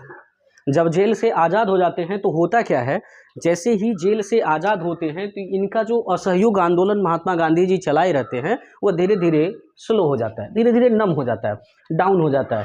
अब असहयोग आंदोलन का कोई बहुत ज़्यादा रुतबा नहीं था, कोई रवैया नहीं था, इसका सफलता नहीं दिख रहा था। इसलिए जब ये डाउन होता है तो गांधी जी को चंद्रशेखर आज़ाद को भारत देश को आज़ाद कराने के लिए बम, पिस्तौल, गोला बारूद की ज़रूरत पड़ती है। तो क्या करते हैं, 9 अगस्त सन 1925 ईस्वी को 9 अगस्त सन 1925 ईस्वी को काकोरी स्टेशन पर एक मालगाड़ी जिसमें असला बारूद गोला भर के जा रहा था, पूरा मालगाड़ी का जो असला बारूद बम पिस्तौल था सब लूट लेते हैं। और जब यह लूटते हैं, आप जानिए अंग्रेजी सरकार चल रही है, अंग्रेजी सरकार भाई ब्रिटिश हुकूमत चल रही है, और उनका असला बारूद अचानक से गायब हो जाए तो तिल मिलाएंगे, जाहिर सी बात है। और इसका छानबीन करने के लिए वे सब बुलाते किसको हैं, वे सब बुलाते हैं साइमन कमीशन को। साइमन कमीशन एक दूसरा अंग्रेजी सैनिक, इसे 1928 ईस्वी में बुलाया जाता है। लेकिन हिंदुस्तान के जिस कोने में यह गया, हिंदुस्तान के जिस कोने में यह जांच करने गया कि 1925 में काकोरी स्टेशन से मालगाड़ी में जो असला बारूद बम पिस्तौल भर के आ रहा था उसको चुराया कौन है, इसका पता करने के लिए जहां जहां भारत के जिस कोने में यह गया उसका वहां वहां विरोध किया गया, जिसमें बहुत सारे लोग थे, जिसमें लाला लाजपत राय भी थे। तो लाला लाजपत राय यह विरोध कर रहे थे, तो विरोध में इनको क्या किया, एक पुलिस अफसर जिसका नाम स्कॉट था, लाठी से इनके सिर पर मार दिया लाला लाजपत राय के। तो लाठी से जब मारा इनके सिर पर तो गहरी चोट लग गई ब्रेन में चोट लगने की वजह से कुछ दिनों के बाद लाला लाजपत राय की मौत हो गई। लाला लाजपत राय जब मर गए तो यह बात पता चला चंद्रशेखर आज़ाद को कि एक अंग्रेजी सैनिक ने मेरे स्वतंत्रता सेनानी को लाठी से घातक प्रहार किया और मेरा स्वतंत्रता सेनानी क्या हो गया, मर गया। चंद्रशेखर आज़ाद बहुत ज़्यादा क्रोधित हो गए। अब क्रोधित हुए तो यह कसम खाए कि इस अंग्रेजी सैनिक को, स्कॉट को, यह ढूंढ के मारेंगे, चाहे जैसे भी मारें। यह इसे मारने के लिए निकले तो यह तो नहीं मिला, इसके बदले में दूसरा अंग्रेजी सैनिक मिला जिसका नाम था सैंडर्स। इसकी जगह पर इसने, चंद्रशेखर आज़ाद ने सैंडर्स को मार दिया। अब जब सैंडर्स को मारा गया, अंग्रेजी सरकार बिल्कुल बौखला गई कि हमारे राज्य में हमारे अंग्रेजी सैनिक को इस तरीके से, इतने बेरहमी से कौन मार सकता है। इसके बदले में जितने भी स्वतंत्रता सेनानी थे सबको ढूंढने लगे वे सब, और सबको ढूंढ करके क्या कि ये फांसी की सज़ा सुनाने लगे, जिसमें बहुत सारे लोग पकड़े गए, जिसमें बटुकेश्वर दत्त, राजगुरु, सचिंद्र नाथ बख्शी, ये बहुत सारे लोग क्या हो गए, पकड़े गए और इन्हें फांसी की सज़ा सुना दी गई। चंद्रशेखर आज़ाद या क्या किए, यहाँ से बच निकले। लेकिन इसके कुछ दिनों के बाद असेंबली में जाकर के भगत सिंह, अशफाक उल्लाह खान, जो गोला बारूद बम असला चुराए थे, भगत सिंह, ये सारे लोग क्या किए, पूरा जा करके असेंबली ही फोड़ दिए, वहाँ विस्फोट कर दिए। अब और अंग्रेजी सरकार तिलमिला गई, तो इसके लिए इनको भी फांसी की सज़ा दे दी गई। और जब इन्हें फांसी की सज़ा दे दी गई तो देश को आज़ाद कराने के लिए सारा जिम्मेदारी चंद्रशेखर आज़ाद के ऊपर आ गया, और इनको लोग ढूंढ रहे थे। वहाँ से चंद्रशेखर आज़ाद किसी तरीके से अपने आप को बचते और बचाते वहाँ से भाग निकले। ये कहानी का दूसरा सर्ग था। कहानी का दूसरा सर्ग, आई होप, हमें लगता है आपको समझ में आया हो। एक जोक सुनते हैं, फिर उसके बाद तीसरा सर्ग हम लोग पढ़ेंगे। जोक ये है कि एक बार की बात थी, लालू प्रसाद आप जान ही रहे होंगे अच्छे तरीके से। तो लालू प्रसाद जी हवाई जहाज़ से यात्रा कर रहे थे, तो एयर होस्टेस आई। तो एयर होस्टेस लालू प्रसाद जी से पूछी, सर आर यू वेजिटेरियन और non vegetarian? Sir are you vegetarian और नॉन वेजिटेरियन? तो लालू प्रसाद ने कहा, धत, आई एम इंडियन। तो एयर होस्टेस को लगा कि शायद ये मेरा भाषा समझ नहीं पा रहा है। तो एयर होस्टेस इसे पूछी, ओके सर, आर यू शाकाहारी और मांसाहारी? आर यू शाकाहारी और मांसाहारी? तो इस पे लालू प्रसाद ने कहा, दत्त ससुरी, आई एम बिहारी। क्योंकि लालू प्रसाद हिंदी वाला आदमी था तो उसे समझ नहीं आया कि शाकाहारी मांसाहारी क्या पूछ रही है। तो उसने कहा, दत्त ससुरी, I am Bihari, I am not शाकाहारी मांसाहारी। चलिए, मज़ा नहीं आया, गधों को क्या बताएं।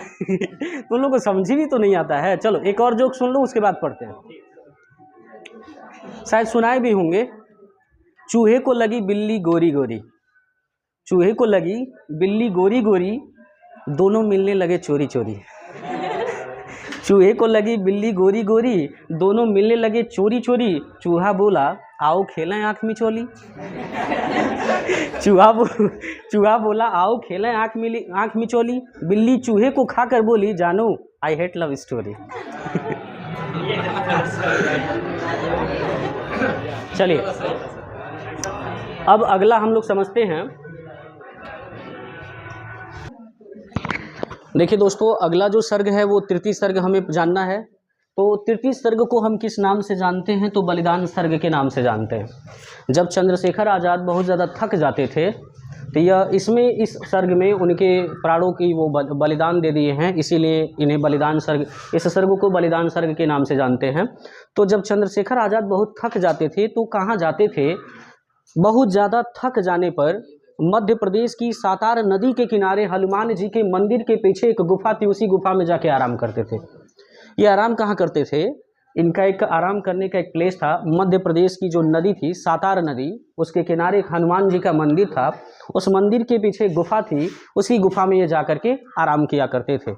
एक बार फूलबाग में, इलाहाबाद के फूलबाग में एक कोई स्पीच दे रहा था, तो इसके स्पीच को सुन करके ये वहाँ पर अपने मित्र गणेश शंकर के साथ गए थे। तो इस स्पीच को सुन करके इन्हें क्रोध आ रहा था, गुस्सा आ रहा था। गणेश शंकर को ऐसा लगा, इनके क्रोधित एक्सप्रेशन को देखा, भाव को देखा, तो गणेश शंकर को लगा कि शायद ये ज़्यादा क्रोधित हो जाएंगे तो गड़बड़ हो जाएगा, इसलिए बेहतर है कि चंद्रशेखर आज़ाद को लेकर के यहाँ से निकल पड़ा, नहीं तो दिक्कतों का सामना करना पड़ेगा। चंद्रशेखर आज़ाद को शांत करा करके वह इनको वहाँ से लेके चला गया।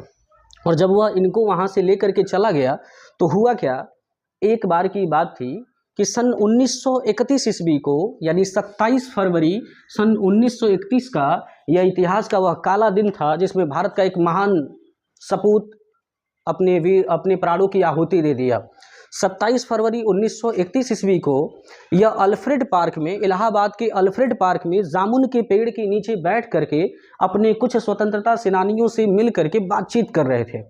इन्हीं के ग्रुप का एक मेंबर जा करके बता दिया जनरल डायर को। अब यह बात जनरल डायर को पता चली तो उस पार्क को चारों तरफ से वह घेरने लगा।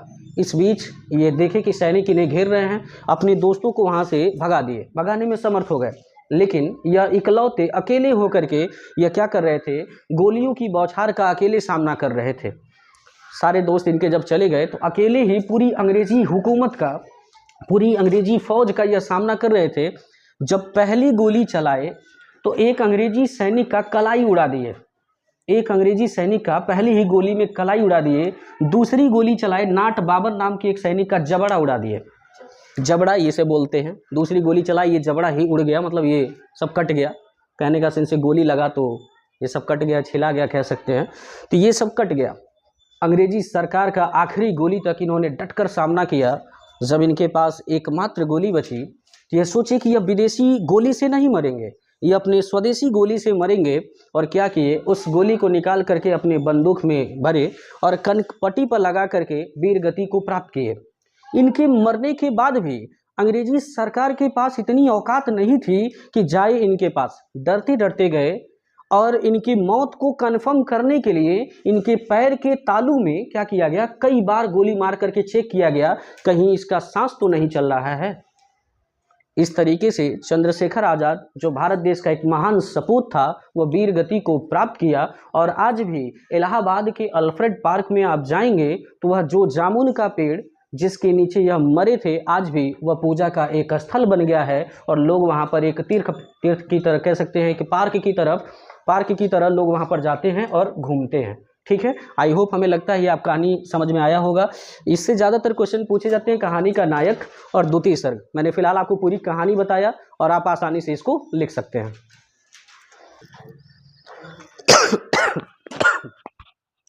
उम्मीद करते हैं दोस्तों ये कहानी आपको 3 नंबर का समझ में आ गया होगा। तो जितने भी गोरखपुर के स्टूडेंट इस वीडियो को देख रहे होंगे तो उन्हें केवल ये कहानी लिखना है। अगर दूसरे ज़िले के बच्चे देख रहे होंगे तो मैंने जैसा कि कहानी स्टार्ट करने से पहले आपको पहले ही बता दिया कि आप अपने, जैसे मान लीजिए आप कानपुर ज़िले के हैं, चाहे कहीं और के हैं, चाहे आप देवरिया ज़िले के हैं, तो आप अपने हिंदी के टीचर से संपर्क करें और आप उनसे पूछें कि आपके ज़िले में कौन सा खंड काव्य और कौन सी कहानी पढ़ाया जाता है, वो आपको बताएंगे और आसानी से आप उस क्वेश्चन को सॉल्व कर लेंगे। फिलहाल ये गोरखपुर ज़िले के बच्चों के लिए था। तो गोरखपुर ज़िले के बच्चे अगर देखे होंगे वीडियो तो उन्हें आई होप, उम्मीद करते हैं समझ में आ गया होगा और इससे रिलेटेड क्वेश्चन वो आसानी से सॉल्व कर सकते हैं। और चंद्रशेखर आज़ाद का कहानी सुनने के बाद या सुनाने के बाद एक शायरी याद आ गया मुझे, पहले कह लेते हैं फिर पढ़ते हैं। वो कहते ना, मेरी लाइन नहीं है, किसी शायर ने खूब कहा था कि दरिया तेरी खैर नहीं, बूंदों ने बगावत कर दी है। दरिया तेरी खैर नहीं, बूंदों ने बगावत कर दी है, नादान न समझ हमको इतना, लहरों ने बगावत कर दी है। दरिया तेरी खैर नहीं, बूंदों ने बगावत कर दी है, नादान न समझ हमको इतना, लहरों ने बगावत कर दी है। हम पर वाले हैं, मौत समा मरने का है खौफ कहाँ। हम पर वाले हैं, मौत समा मरने का है खौफ कहाँ, रे तलवार तुझे झुकना होगा, गर्दन ने बगावत कर दी है। ये चंद्रशेखर आज़ाद पर सूट करता है। और चूंकि अभी इस लेसन को पढ़ लिए तो अगला टॉपिक समझते हैं, अगला क्या आता है। एक बात समझिए, अगला जो आता है श्लोक, आपके संस्कृत से एक 2 नंबर का श्लोक आता है। ठीक है, 2 नंबर का श्लोक आता है तो आप श्लोक याद कर लीजिएगा, कोई भी 2 श्लोक आसानी से याद कर लीजिएगा अपने अनिवार्य संस्कृत से। एक आप याद कर सकते हैं सर्वे भवन्तु सुखिनः, एक आप याद कर सकते हैं अपदो दुर्गामी च साक्षरो। हम ये नहीं कह रहे कि यही याद करिए, जो आपको अनिवार्य संस्कृत में आपके सिलेबस में प्रेस्क्राइब्ड दिया है एनसीईआरटी के द्वारा, वो आप 2 श्लोक याद कर। ऐसा नहीं है कि आप 10 में पढ़ रहे तो 9 का श्लोक लिख देंगे नंबर मिल जाएगा, नहीं, ऐसा नहीं है। आपके 10 की किताब में अनिवार्य संस्कृत में जाइए, देखिए कौन सा 2 श्लोक आपको आसान लग रहा है, वो 2 श्लोक याद कर लीजिए। हम इसलिए कह रहे हैं क्योंकि कभी कभी ऐसा होता है, कभी नहीं हमेशा लिख दिया देता है कि वह श्लोक मत लिखें जो इस प्रश्न पत्र में आया हो। ठीक है, तो आप 2 श्लोक याद करें। मान लीजिए 1 श्लोक आ गया, एक बचा रहेगा तो उसको आप लिख सकते हैं। तो श्लोक याद कर लीजिए। श्लोक भी आपका कितने नंबर का आता है, 2 नंबर का। फिर आगे बढ़ते हैं। देखिए दोस्तों, अगला जो क्वेश्चन आपका आएगा बोर्ड एग्जाम में वो आता है अनिवार्य संस्कृत से क्वेश्चन आंसर लिखने के लिए। तो आपको पूरा क्वेश्चन आंसर पढ़ने की जरूरत नहीं है, आप बस ये 12 क्वेश्चन आंसर पढ़ लीजिए, और 12 भी बहुत आसान है, आप इसको आसानी से पढ़ सकते हैं, इसका आंसर भी लिख सकते हैं। देखिए कैसे, यही 12 आप पढ़ के जाइए, आपको 2 मिल जाएगा आसानी से, 4-5 आता है उसमें 2 ही करना रहता है। देखिए क्या कह रहा है, वाराणसी नगरी कुत्र स्थिता अस्ति, इसमें ज़्यादा कुछ देखना नहीं है, आपको एक एक शब्द याद करना है, आसानी से आंसर याद हो जाएगा। जैसे कह रहा है वाराणसी नगरी कुत्र स्थिता, वाराणसी नगरी किसके किनारे स्थित है, कुत्र की जगह पे लिख दीजिए गंगा, हो गया आंसर। वाराणसी नगरी गंगायाः कूले स्थिता अस्ति, वाराणसी नगरी गंगा के किनारे स्थित है। बात समझ में आया है, गंगायाः कूले बस लिख देंगे इसमें कूले, तो आपका आंसर हो जाएगा। वाराणसी नगरी गंगायाः कूले स्थिता अस्ति, वाराणसी नगरी गंगा के किनारे स्थित है। दूसरा कह रहा वाराणसी नगरी केसाम संगम स्थली, वाराणसी नगरी किसकी संगम स्थली मानी जाती है, तो आपको लिखना कि वाराणसी नगरी संस्कृत भाषायाम संगम स्थली अस्ति। बात समझ में आया, केसाम के जगह पे क्या लिख देना है, संस्कृत भाषायाम लिख देना। अगला कह रहा है वाराणसी किमर्थ प्रसिद्धा, वाराणसी किस चीज के लिए प्रसिद्ध है, तो किमर्थ को हटा करके ये शब्द लिख देंगे वाराणसी विविध धर्माणाम शिल्पानाम कलानाम च प्रसिद्धा, वाराणसी विभिन्न धर्मों के लिए, शिल्पों के लिए, कला के लिए क्या है, प्रसिद्ध है। अगला है वीरः केन पूज्यते, तो ये केन को हटा के लिख देंगे वीरः वीरेण पूज्यते। बात समझ में आया। अगला अलछेन्द्रः कः आसीत्, अलछेन्द्र कौन था, तो कह को हटा के लिख दीजिए यमन राजः, अलछेन्द्रः यमन राजः आसीत्, ये आंसर हो जाएगा। अगला प्रहेलिकायाः किम उत्तरम आसीत्, प्रहेली का उत्तर क्या था, किम के जगह पे लिख दीजिए पत्रम, प्रहेलिकायाः पत्रम उत्तरम आसीत्। अगला देखिए ज्ञानम कुत्र संभवति, कुत्र मतलब कहाँ, ज्ञान कहाँ संभव है, तो लिखना ज्ञानम सर्वत्र संभवति, ज्ञान हर जगह संभव है। अगला पदेन बिना किम दूरम याति, बिना पैर के कौन दूर तक जाता है, पदेन बिना पत्रम दूरम याति। अगला है अमुखो अपि कः स्फुट वक्ता भवति, बिना मुख के कौन बोलता है, तो अमुखो अपि पत्रम स्फुट वक्ता भवति, बिना मुख के कौन बोलता है, पत्र बोलता है। अगला भारतीय संस्कृति का संगम स्थली, भारतीय संस्कृति किसकी संगम स्थली है, तो भारतीय संस्कृति सर्वेषाम मतावलंबनाम संगम स्थली, आंसर हो जाएगा। अगला विश्वस्य स्रष्टा का, विश्व की सृष्टि के निर्माणक कौन है, तो लिखेंगे विश्वस्य स्रष्टा ईश्वरः एक इव आसीत्, कह को हटा के ये लिख देंगे विश्वस्य स्रष्टा ईश्वरः एक इव आसीत्, विश्व की सृष्टि के निर्माणक ईश्वर हैं। अगला भारतीय संस्कृति कीदृशी वर्तते, भारतीय संस्कृति कीदृशी, कीदृशी को हटा के लिख देंगे भारतीय संस्कृति सदा गतिशीला वर्तते, ये आसानी से आपका आंसर हो जाएगा। आई होप, उम्मीद करते हैं कि आप इसको नोट डाउन कर लिए होंगे। देखिए फ्रेंड्स, अगला जो हमें पढ़ना है वो आता है क्या है, जीवन परिचय, और ये बहुत इंपॉर्टेंट है क्योंकि ये 10 नंबर का आता है। अब बोर्ड पे हमने जितना भी लिखा है ये सारे के सारे जीवन परिचय अक्सर कर रिपीटेड हुए हैं, और आप अगर इतना प्रिपेयर कर लेते तो आपका 10 नंबर कहीं जाएगा नहीं। जैसे गद्य से आपका, हिंदी के गद्य से एक जीवन परिचय आता है, 3 रहेगा, करना 1 रहता है, ठीक है। उसी तरीके से पद्य से भी 3 आता है, करना 1 रहता है। अब देखिए दोस्तों, जीवन परिचय में लिखा कैसे जाता है, नंबर कैसे मिलता है। जैसे ये जीवन परिचय होता है 3+2 का, 3+2 में डिवाइड होता है, ठीक है। तो 3+2 में डिवाइड होता है, तो बहुत सारे बच्चे करते क्या है, जैसे गद्य से जीवन परिचय आप 3 याद कर लीजिएगा, आपको मिल जाएगा।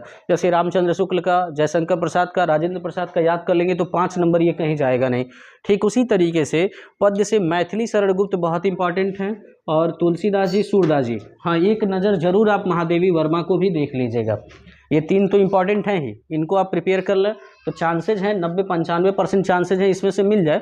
थोड़ा सा एक नज़र आप जरूर इसको भी देख लीजिएगा, महादेवी वर्मा को भी, इनका date of birth, date, mummy papa का नाम, ये सारा चीज़ आप अच्छे से देख लीजिएगा। अब देखिए जीवन परिचय में बच्चे गलती क्या करते हैं, जीवन परिचय में बच्चे करते क्या हैं, जैसे मान लीजिए महादेवी वर्मा का जीवन परिचय आया तो बच्चे करते क्या हैं, जीवन परिचय में डेट ऑफ बर्थ लिख देते हैं, फिर उसके बाद डेथ लिख देते हैं, बार्न लिख देते हैं, जन्म कहाँ हुआ, मौत कहाँ हुआ, मम्मी पापा का नाम, एजुकेशन लिख देते हैं, बस हो गया जीवन परिचय, इतना लिख के ख़त्म कर देते हैं। नहीं, इतना नहीं लिखना है। जीवन परिचय का मतलब ये है, जब आप जीवन परिचय लिख रहे हैं, मान लीजिए आप जीवन परिचय लिख रहे हैं रामचंद्र शुक्ल जी का, तो रामचंद्र शुक्ल जी का अगर आप जीवन परिचय लिख रहे हैं, हेडिंग डालेंगे रामचंद्र शुक्ल, उसके बाद इनका जन्म स्थान, इनका जन्म कहाँ हुआ, किस सन में हुआ, किस जगह हुआ, वो सारा प्लेस, इनके मम्मी पापा का नाम क्या था, इनके मम्मी पापा क्या थे, अगर किसी बिजनेस में रहे हों तो वो बताना है। इनकी प्रारंभिक शिक्षा कहाँ से हुई, बड़ा होने के बाद, या मैट्रिक की परीक्षा पास कहाँ से किए, मैट्रिक माने 10वीं की परीक्षा कहाँ से पास किए, इंटर कहाँ से पास किए। अगर इन्हें अपनी लाइफ में कोई अचीवमेंट प्राप्त हुआ, कोई उपलब्धि हासिल किए हैं, तो वो कहाँ से कौन सा उपलब्धि हासिल किए हैं ये। दूसरा चीज़, अगर शिक्षक बने हैं तो कहीं पढ़ाए हैं तो वो, जब आप इतना लिख देंगे, इनकी मौत कहाँ हुई है वो लिख देंगे। फिर इसके बाद जब नीचे आएंगे तो आप इनकी कुछ रचनाओं का नाम याद जरूर कर लेंगे। इनकी रचनाएं, जैसे इनकी कृतियाँ, रचनाएं, तो ये सारी चीज़ें 3-3 4-4 हमने आपको लिखवाया भी होगा। जब हम आपको MCQ पढ़ा रहे थे बहुविकल्पी में, तो हम उसमें आपको बताए थे कि रामचंद्र शुक्ल की कुछ रचनाएं बताए होंगे, जयशंकर प्रसाद की कुछ रचनाएं बताए होंगे। आप आसानी से याद करके उसको लिख सकते हैं कि इनकी रचनाएं हैं। फिर उसके बाद आप क्या करेंगे, हिंदी साहित्य में इनका स्थान क्या है। भाई ये हिंदी साहित्य में क्या स्थान रखते हैं, इनका हिंदी साहित्य में कुछ वैल्यू है कि नहीं है। जैसे इनका वैल्यू है, भाई शुक्ल युग इन्हीं के नाम से चलता है, तो ये हिंदी साहित्य में वैल्यू रखते हैं, अपना एक अहम किरदार निभाते हैं, क्योंकि इन्हीं के नाम से शुक्ल युग स्टार्ट होता है। तो जैसे जयशंकर प्रसाद है, छायावादी युग के बहुत फेमस हैं ये, महादेवी वर्मा भी छायावादी युग के बहुत फेमस है। तो ऐसे इनका हिंदी साहित्य में स्थान क्या है, ये आप लिखेंगे, याद करेंगे। इस तरीके से आप जीवन परिचय याद कर सकते हैं, लिख सकते हैं। ये 10 नंबर का जीवन परिचय जो मैंने बोर्ड पे लिखा है, इसे एक नज़र जरूर आप बोर्ड एग्जाम में देख के जाएं, आपको बोर्ड एग्जाम में ये 10 नंबर हूबहू देखने को मिलेगा। नोट कर लीजिए दोस्तों। देखिए दोस्तों, अगला जो क्वेश्चन आपके एग्जाम में आता है वो आता है पत्र। तो पत्र आता है, मैंने 5 पत्र लिखा है, इन्हीं 5 में से अगर आप प्रिपेयर कर लेते हैं तो 2 आता है, करना 1 रहता है, आप आसानी से कर जाएंगे। 4 नंबर का ये पत्र आता है। जैसे देखिए, पहला पत्र हमने लिखा नाली सफाई है, तो क्या ऐसे आता है कि अपने नगर निगम के अधिकारी को एक पत्र लिखिए, शिकायत पत्र लिखिए कि नाली गंदगी है, ठीक है। तो नगर निगम अधिकारी को पत्र लिखना है। तो आप जानते हैं, जब भी किसी सरकारी आदमी को पत्र लिखना है, ये बात समझिए, किसी गवर्नमेंट ऑफिसर को पत्र लिखा जाता है तो लेफ्ट हैंड साइड से लिखा जाता है और स्टार्ट किया जाता है सेवा में। कहाँ से स्टार्ट किया जाता है, सेवा में। जब आप इतना लिख देंगे सेवा में, फिर क्या करेंगे, यहाँ से लिखेंगे श्रीमान, सेवा में श्रीमान, नगर निगम अधिकारी महोदय या नगर निगम जो भी है, सेवा में सचिव महोदय, चाहे जो भी जिसको लिखना है, सचिव महोदय। अब ये सचिव महोदय कहाँ के हैं, भाई सरदार नगर के हैं कि कहाँ के हैं, एक प्लेस का नाम यहाँ दे देंगे, ठीक है। जब प्लेस का नाम आप यहाँ दे देंगे तो फिर जब इतना स्थान लिख लेंगे तो इधर इस साइड में आएंगे तो यहाँ आप लिखेंगे मान्यवर, ये प्लेस का नाम लिखने के बाद, ठीक है। मान्यवर से पहले आप चाहें तो यहीं पे आप क्या कर सकते हैं, विषय लिख सकते हैं। विषय लिखना बहुत ज़रूरी है। जब आपको हम इंग्लिश का मैराथन देंगे तो आपको बताएंगे भी विषय लिखा जाता है। तो विषय आप लिख देंगे कि भाई किसके लिए, नाली सफाई है तो एक शिकायत पत्र, ठीक है। आप यहाँ विषय अपना लिख देंगे, नाली सफाई है तो एक शिकायत पत्र। क्यों लिखना ज़रूरी होता है, हम आपको इसलिए बता रहे हैं क्योंकि एग्जामिनर के पास इतना टाइम नहीं होता कि आपकी पूरी कॉपी बैठ के वो पढ़ेगा कि आपने लिखा क्या है। रीज़न ये है कि वो पैसा बनाता है। जितने भी टीचर होते हैं जो कॉपी साइन करने जाते हैं, एक कॉपी के पीछे 15 रुपये, 10 रुपये, 20 रुपये मिलता है, गवर्नमेंट उन्हें देती है। तो जो भी टीचर जाता है कॉपी साइन करने, वो यही चाहता है कि मेरी 100 कॉपी 200 कॉपी साइन हो जाए ताकि मेरा कुछ पैसा बन जाए, 1000-2000 रुपये बन जाए, आने जाने का पेट्रोल भाड़ा निकल जाए और कुछ 400-500 कमा ले वो। तो इसीलिए उसके पास इतना टाइम नहीं होता कि पूरा आपका मटेरियल पढ़ेगा। वो ज़्यादातर पढ़ता है, फॉर्मेट देखता है और सब्जेक्ट देखता है। अगर आप सब्जेक्ट लिख दिए हैं तो समझ जाता है कि हाँ लड़का पढ़ा लिखा है तभी सब्जेक्ट लिख पाया है। तो सब्जेक्ट देख करके ही टीचर क्या करता है, ज़्यादातर केसेस में नंबर दे करके आगे बढ़ जाता है। इसीलिए सब्जेक्ट लिखना ज़रूरी होता है। तो आप विषय लिख दीजिए। विषय जब आपने लिख दिया तो विषय लिखने के बाद आप यहाँ क्या करेंगे, मान्यवर लिखेंगे, मान्यवर। फिर आप यहाँ से अपना लिखेंगे, बताएंगे कि सविनय निवेदन है कि मेरा नाम क ख ग घ XYZ है, जो भी है आप अपना नाम बताएंगे। आप किस इलाके में रहते हैं, किस जगह में रहते हैं, किस क्षेत्र में रहते हैं, अपने क्षेत्र का नाम बताएंगे। आपके क्षेत्र में क्या समस्या है, तो आया था क्वेश्चन नाली की सफाई हेतु, तो नाली की समस्या, नाली की सफाई हेतु भाई आप लिखेंगे कि मेरे गांव में जो नाली है वो अव्यवस्थित है, पानी जो है सड़कों पे बह रहा है जिसकी वजह से महामारी फैल रही है, बीमारियां उत्पन्न हो रही हैं। तो सर हम आपका ध्यान आकर्षित करना चाहते हैं कि आप एक बार आकर के हमारे गांव का दौरा कर लीजिए ताकि आपको भी यह ज्ञात हो जाए कि हमारे गांव में क्या समस्याएं हैं और हमारे गांव की समस्या का आप समाधान करें। जब आप इतना लिख देंगे तो इतना लिखने के बाद जैसे मान लीजिए आपका यहाँ तक समाप्त हो गया तो आप यहाँ क्या करेंगे, दिनांक लिखेंगे आप यहाँ क्या करेंगे, दिनांक लिखेंगे और जिस दिन पेपर होगा उसी दिन का डेट लिख सकते हैं, कोई दिक्कत नहीं है, ठीक है। फिर इधर से जब आप इधर आएंगे इस साइड में, तो यहाँ लिखेंगे भवदीय, भवदीय लिखेंगे और यहाँ पर क ख ग घ जो भी है आप लिख देंगे। बात समझ में आया। ये तो हुआ कौन सा पत्र लिखने के लिए, नाली सफाई हेतु। अब मान लीजिए अगर क्वेश्चन ये आ जाए कि अपने विद्यालय के प्रधानाचार्य को एक पत्र लिखिए, छात्रवृत्ति हेतु एक पत्र लिखिए, एक छात्रवृत्ति हेतु आवेदन पत्र लिखिए। मतलब विद्यालय के प्रधानाचार्य को आप क्या करना चाहते हैं, छात्रवृत्ति आपको दें, कुछ पैसा आपको दें ताकि आपके अध्ययन में क्या हो सके, मदद हो सके। तो आप वही चीज़ फॉर्मेट फिर से है, सेवा में श्रीमान प्रधानाचार्य महोदय, भाई विद्यालय के प्रधानाचार्य को लिखना है तो सेवा में श्रीमान प्रधानाचार्य महोदय। अब प्रधानाचार्य है तो किसी विद्यालय की होंगी, एक विद्यालय का नाम यहाँ दीजिए, जिस भी विद्यालय का नाम दे विद्यालय कहाँ स्थित है, एक जगह का नाम दे दीजिए, जगह का नाम हो गया। फिर नीचे आइए विषय लिखिए, विषय आप लिख दीजिए, किस विषय के लिए आपने पत्र लिखा है तो आप लिखेंगे छात्रवृत्ति हेतु एक आवेदन पत्र, विषय आपने लिख दिया। फिर मान्यवर लिखेंगे, फिर आप अपना बताएंगे कि मेरा नाम यह है या मैं इस क्लास का विद्यार्थी हूँ, मैं आपके क्लास में गत वर्ष टॉप किया था, चाहे जो भी है मैं अच्छे अंकों से उत्तीर्ण होता रहा हूँ, मेरी इस समय आर्थिक स्थिति सही नहीं है, मेरे पिताजी बहुत गरीब हैं, पैसे देने में असमर्थ हैं, इसलिए सर आपको मैं यह ज्ञात कराना चाहता हूँ कि मुझे कुछ छात्रवृत्ति देने का कष्ट करें ताकि मैं अपनी पढ़ाई को जारी रख सकूँ और मेरा पढ़ाई सुचारू रूप से कंप्लीट हो सके, पूरा हो सके। जब इतना लिख देंगे, नीचे दिनांक लिखेंगे। फिर जब आप इतना लिख देंगे तो इतना लिखने के बाद इस साइड में आएंगे तो फिर वही फॉर्मेट है, भवदी लिखेंगे, क ख ग घ लिखेंगे। बात समझ में आया। फिर मान लीजिए अगर आपको आ गया छात्रावास की जीवन शैली पर एक निबंध लिखना, एक पत्र लिखना है कि अपने दोस्त को पत्र लिखे और अपने छात्रावास की जीवन शैली के बारे में बताइए। अब मान लीजिए दोस्त को लिखना है तो जिस तरीके से आप जानते हैं कि इंग्लिश में फॉर्मेट होता है ward number, sector number, XYZ, दोस्त को लिखने के लिए तो वो तो इधर से लिखा जाता है, लेकिन हिंदी में उधर से लिखेंगे, हिंदी में उधर उस साइड से लिखेंगे कि अपने दोस्त को अपने छात्रावास के जीवन शैली के बारे में बताइए। तो आप इधर लिखेंगे भाई दोस्त का पता, यहाँ ऊपर डाल देंगे दोस्त का पता XYZ, ठीक है। भाई दोस्त का पता जैसे मान लीजिए प्रयागराज में रहता है तो प्रयागराज लिख दीजिए, किस सेक्टर में रहता है वो लिख दीजिए, यहीं पे दिनांक भी लिख सकते हैं लिखना चाहे तो, ठीक है। फिर इधर आएंगे तो इधर आने के बाद आप क्या करेंगे, विषय लिखेंगे, किस लिए, छात्रावास की जीवन शैली के बारे में एक पत्र, ठीक है। इतना लिखने के बाद और फिर नीचे आएंगे तो प्रिय दोस्त लिखेंगे, दोस्त को लिखना है तो फिर उसके बाद आप अपना पत्र लिखना स्टार्ट करेंगे। मैं तुम्हें यह बताते हुए बहुत खुश हूँ कि मैं इस विद्यालय में पढ़ता हूँ या यहाँ एक हॉस्टल है और मैं अपने हॉस्टल में बहुत अच्छे से रहता हूँ और मेरे हॉस्टल के जितने भी लोग हैं उनकी जीवन स्टाइल, लाइफ स्टाइल बहुत अच्छी है और यहाँ पढ़ाई अच्छी होती है। ये सारी चीज़ों के बारे में आप बताएंगे और बताने के बाद जब समाप्त होगा, दिनांक ऑलरेडी आप लिख दिए थे, फिर नीचे आएंगे इसी साइड में तो आप लिखेंगे भवदी और क ख ग घ XYZ। क्लियर है।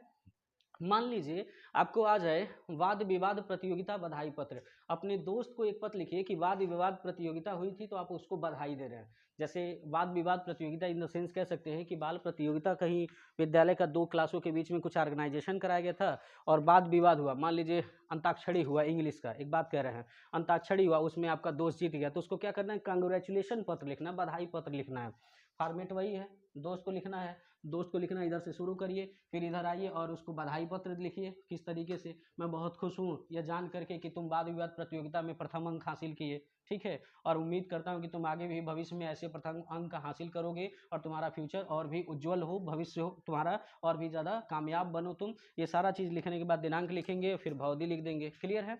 फिर मान लीजिए कोई शिकायत पत्र आ गया, शिकायत पत्र जैसे आपके इलाके में कोई बीमारी फैल गई अचानक से और जो CMO है वो आपकी तरफ, जो सचिव है वो आपकी तरफ ध्यान ही नहीं दे रहा है, जो जिलाधिकारी जैसे जो ये डॉक्टर लोग हैं ध्यान नहीं दे रहे हैं, तो फिर इधर से आएंगे इस साइड से लिखेंगे सेवा में श्रीमान सचिव महोदय XYZ, जो भी है, किस गांव से बिलोंग करते अपने गांव का नाम, ठीक है, एड्रेस, और उसके बाद आपके गांव की क्या समस्याएं हैं वो समस्या लिखने के बाद उनको बताएंगे, अवगत कराएंगे और फिर आप उनसे रिक्वेस्ट करेंगे कि आप हमारे गांव की समस्या का क्या करें, समाधान करें। दिनांक लिखेंगे, उधर भवदी लिखेंगे। आई होप, उम्मीद करते हैं कि ये पत्र आपको समझ में आया होगा, आसानी से आप लिख सकते हैं।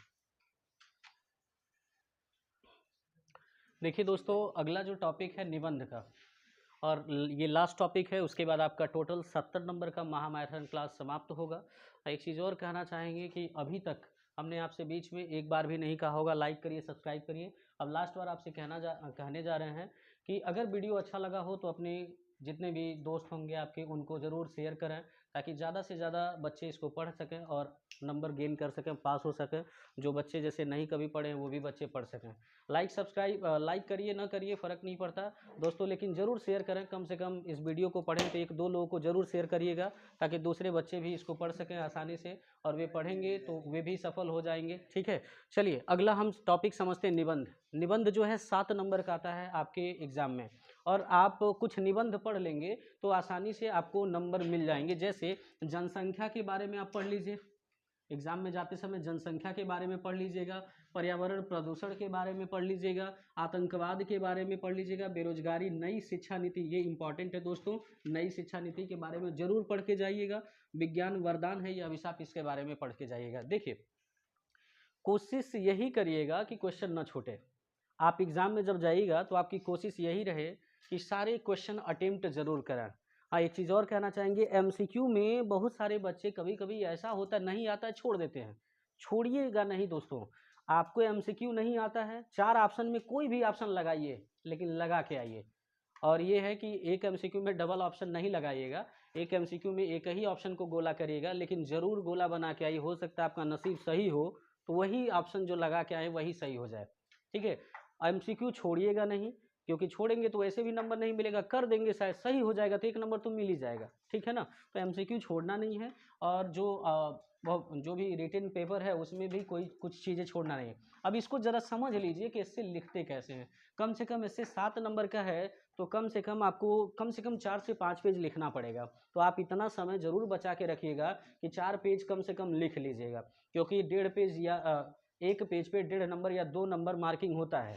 1 पेज पे 1.5 नंबर से 2 नंबर मार्किंग होता है। और एससी को लिखते समय आप कुछ बातों को ज़रा सा की पॉइंट में ध्यान दीजिए। जैसे सबसे पहले इससे जब हेडिंग डालिएगा तो सबसे पहले प्रस्तावना हेडिंग पड़ता है। जिस तरीके से इंग्लिश में एससे लिखते हैं तो इंट्रोडक्शन पड़ता है, उसी तरीके से हिंदी में एससे जब लिखते हैं तो प्रस्तावना हेडिंग होता है, और लास्ट में उपसंहार होता है।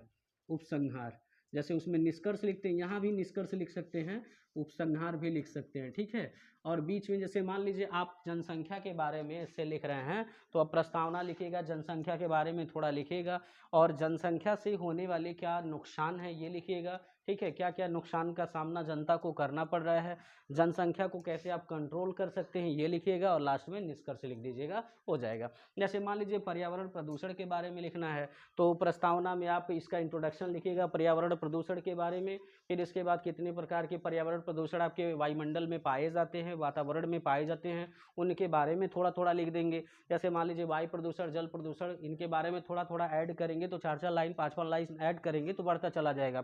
और पर्यावरण प्रदूषण की रोकथाम कैसे कर सकते हैं, इनको आप कैसे बचा सकते हैं वो लिखना है। फिर उसके बाद इसका आप उपसंहार लिख सकते हैं कि सरकार और इंसानों को मिलकर के पर्यावरण को प्रदूषित होने से कैसे बचाया जा सकता है। इसी तरीके से सारा आप लिख सकते हैं। आई होप दोस्तों, मुझे लगता है कि सारा वीडियो आपको क्लियर हो गया होगा। ठीक है दोस्तों, फिर मिलते हैं आपसे नेक्स्ट वीडियो में। टिल देन टेक केयर दोस्तों, बाय बाय।